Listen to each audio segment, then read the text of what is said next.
if you do something, update skill levels or availabilities little by each day, that will go a long way, even if you do a little.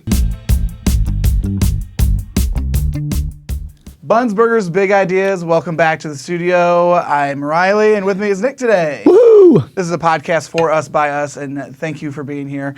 It's super exciting when we get to talk to our different team members and hear all the different stories and experience that we have. And so today we have Tiffany Barrera with us today. Tiffany is our payroll and scheduling manager. So thanks for coming, Tiff. Yeah, thank you for having me. Yeah, of course.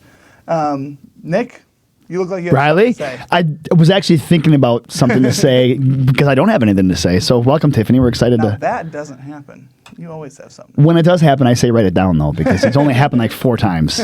So maybe this is the 5th time. Cool. Well, Tiffany, thanks again for coming. Tell us a little about your experience with McDonald's and the Barrera family, and kind of where you're at now. What role you're in now?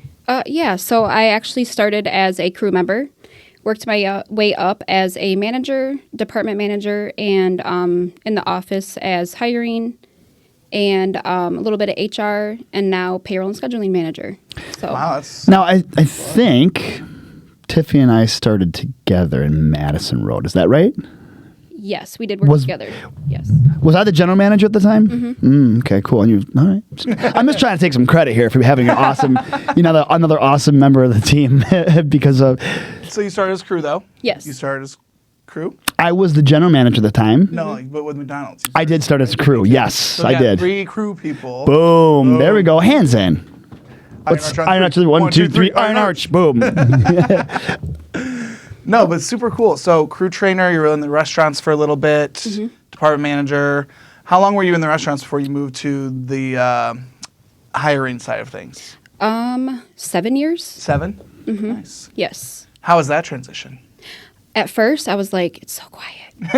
But now, obviously, it's good. Growing on you? I remember it much differently. Yeah. I was really excited for you, but I was really like, oh my God, what am I going to do in the restaurants? That might have been the first time, well, maybe the second time, because I had a couple of GMs that got promoted under me, and I felt that a couple of times. But I remember when Tiffany got promoted, I was like, oh no, that sucks, because now I'm going to lose like my best DM and do it all over. So I'm super happy that you're still with us, though. Thank It's you. cool. Me too. That's awesome. For sure. Yeah.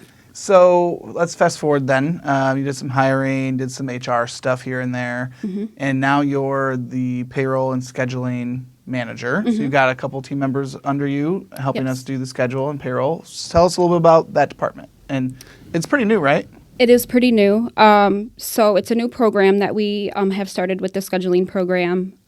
Started it from, the ground up. It's going really well right now. So eventually we'll be onboarding all the restaurants under the scheduling program. How many do we have So, now on the program? 17. Oh, Wow. I wanna say Yeah. off the top of my head. The last I remembered, it was like 9. Dude, I always lose count. I was guessing 12, but 17 is even more impressive. So nice job. Yes. So for the team that's listening who maybe are enrolled in that program already or are about to be, tell us like the benefits and why we're doing offsite scheduling.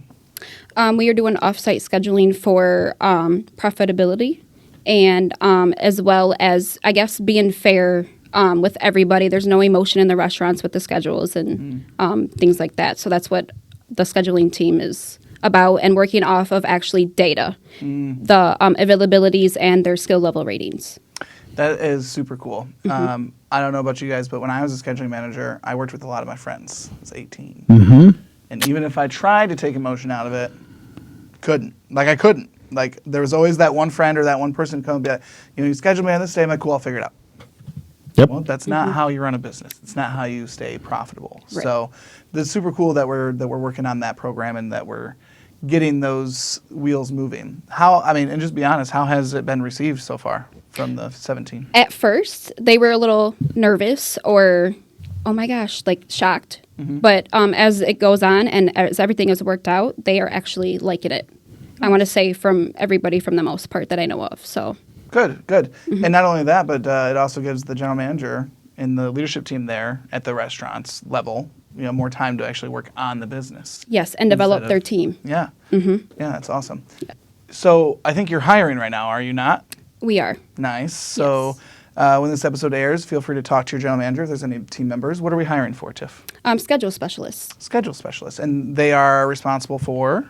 Scheduling in the restaurants and communicating with the restaurant, the GM specifically, with, working on the data and, together with events and things like that. So Skill levels, availability, like all that stuff. Just working more with the GM. yes. And that's a role that's not in the restaurant anymore then, right? They'll be off-site doing the schedules, is that right? Yes, they Oh, would cool. be offsite. Yes. Maybe I should. No, just kidding. Well, you mentioned profitability. So why is it so important for us to, and you mentioned analytics and data, like why is it so important for us to look at analytics and data to make sure that we maximize the profit? It has more time for us to grow as a company, and then as well as for us to give, raises, new builds, things like that for the company and our people and our guests. So, And then kind of going back to the whole Emotions. emotion or being your friend, or suddenly everybody's your friend when you're the scheduling manager. It's hard. Sometimes it's hard for us to draw a line through that and say, hey, I'm working, like you said, working on your business, not always in the business. And being that scheduling manager, you're kind of juggling back and forth. So taking it off site and having it, the machine, I don't want to call it the machine, but it's kind of like the machine doing the schedule for us. And I guess I don't know where I'm going with this, but I wanted to tie it back into the profit. It's easier to hit a profit when the number is the number, right? Like, hey, now I'm in charge of training my shift managers and making sure that they can run that awesome shift instead of worrying about, because it took us about 4 hours, I think, per restaurant on average, 3.5. For one schedule? Yeah, and then now you're taking care of that for us, which means I can train, I can work with my team. With the new 17 restaurants on this program, have you seen a big change in profitability, especially obviously on the labor side? So for an example, if my goal was 24 and a half, did you see them easily hitting that 24 and a half? yes. So right now with October, they have been improving with their labor percents. So that is good improvement. What was a challenge before in, let's say, September? Adding on hours to the schedule. Ah, yes. Okay. Working Back to on the that. back to the friends, right? Yeah, Hey, Tiffany, I really need like 15 more hours this week. Nudge, nudge. Ah, okay. It's so cool because, again, just as a business, and people want to succeed, right? And if you want more hours, then that just means you need to develop yourself more. Correct. Not nudge, nudge, give me more Right. hours. No, show me that you deserve 15 hours. Yeah. And the cool thing about just restaurant industry and as a whole, everything is analytically traced. So if I'm scheduled 20 hours and I nudge Riley, well, we're going to know at the end of the week that he gave me 20 more hours because every time punch and every time and every second, everything is recorded analytically somewhere, which is perfect because that's what, what do we used to say? You can't take seconds to the bank. Well, that's really cool. That's a new program you're taking on, and you have 17 so far. And I think we've got 38 restaurants right now, and probably going to grow anatomically. What's the word I'm looking for? We're going to continue to grow exponentially, right? I know we're aiming for 100 restaurants or something in the next couple of years. So we're really excited to watch you continue this journey. But we're going to call it a journey because I don't think there's a destination to this program. So. Leadership is a journey, though. It is. And I think that's going to lead right into your quote. Tiffany's quote that she'd like to share today is, "A little progress each day adds up to big results." That's a pretty good quote right there. Yes. So for me, I have not managed in 8 years since I've been in the office. So for me, at first, I realized, I have to follow up and things like that with the team. Make sure that they're scheduling appropriately and things like that with the labor, Sure. Because percent. you're not doing anymore. Right. You're managing and leading. Yes. So it's way different. How else does this quote kind of relate to the new things of the, of the rest or of the scheduling side of things? So with that, if you do something, update skill levels or availabilities little by each day, that will go a long way, even if you do a little of it. Or you work on truck deliveries, making sure that's scheduled correctly and things like that. Focus on more one thing at a time rather than 100 different things. Otherwise, you're going to get overwhelmed and you'll feel overworked. Well, Yeah. I'd say progress is progress. I'm getting overwhelmed just thinking about it. And to your point, like this quote was perfect for your department because just availabilities and abilities. Like I think, okay, maybe I have 40 people at each restaurant. I have to update because people change their availabilities all the time. And then as we continue to train, their abilities to do a station is going to have to do it. So like, I'm just thinking like, oh no, there's 40 people and then there's 40 availabilities and then there's 40 skill levels and there's a bunch of different skill levels for each person. So, And there's like 30 stations. right. And there's 17 restaurants. Oh my gosh. So absolutely. So yes. And you have another part of this. Is it a separate quote? Yes, it's not about ideas. It's about making ideas happen.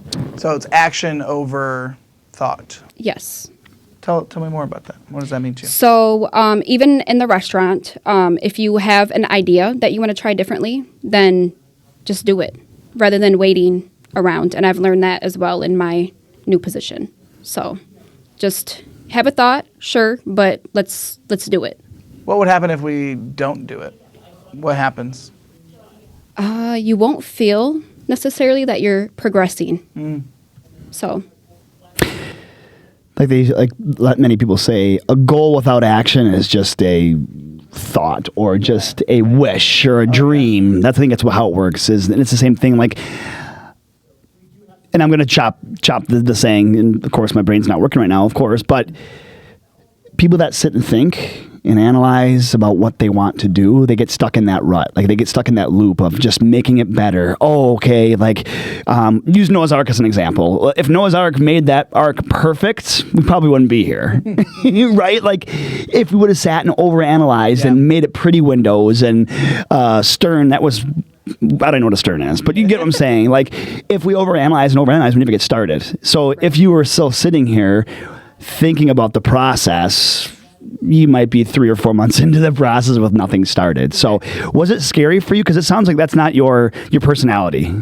Your personality is not just like jump in and figure it out as you go. No, it's okay. not. Tell us more about that. It's honestly, I think it's really been good for me to realize, I just need to make things happen, basically. And I think it's making me grow and realize that my ideas can be good. And if they're not, that's okay too. Failure is okay too. Absolutely. So. Ooh, failure is good. So, especially when you just start. I mean, Riley has to work with me. Like, I come up with crazy ideas. We get him started. Riley makes them perfect. I give him an ugly clump of clay and say, "This is my sculpture," and he goes, "Okay," and he makes it perfect. So It's not mine. It's usually like a really ugly piece of clay. But we have the clay and we have an idea and we get it started. Like I might push it and go, "That's his eye," and Riley goes, "Okay, it's not his eye." That's really cool though. That's a lot of growth for you personally. Yes. And you recognize that growth opportunity. I wouldn't call it opportunity. Maybe it is. I feel like The muscle. That's what I was going to say earlier. The leadership muscle you had to work again, and it's cool because you're working in a different way. right. Because in the restaurant, you knew what you were doing. You knew all the gears and all the cogs of the machine. And now you're like, I have all the parts, but I don't know how they go together. Exactly. So No, it's been fun. Good. So I love it. It's exciting. Yeah. Man, good leadership conversations, man. I can't get enough of it. Buns, Burgers, Big Ideas. Thank you, Tiffany, for coming on again. Before we part ways today, anything you want to share to any future leaders in the restaurants or anybody watching this right now that any piece of advice you'd want to share? I would say if you have an idea, implement it. And if you fail, it's okay too. Awesome. Right. Progress is progress. Yeah. Yeah. Awesome. Thanks, Tiffany. Yep. Thank you. Yeah. Listen, learn, lead. We'll see you next time. Thanks for joining us on Buns, Burgers, and Big Ideas. We hope today's episode inspired fresh ideas for your leadership journey. Be sure to subscribe so you never miss an episode and keep learning with us as we continue to explore leadership in the QSR world. Until next time, take care and lead well.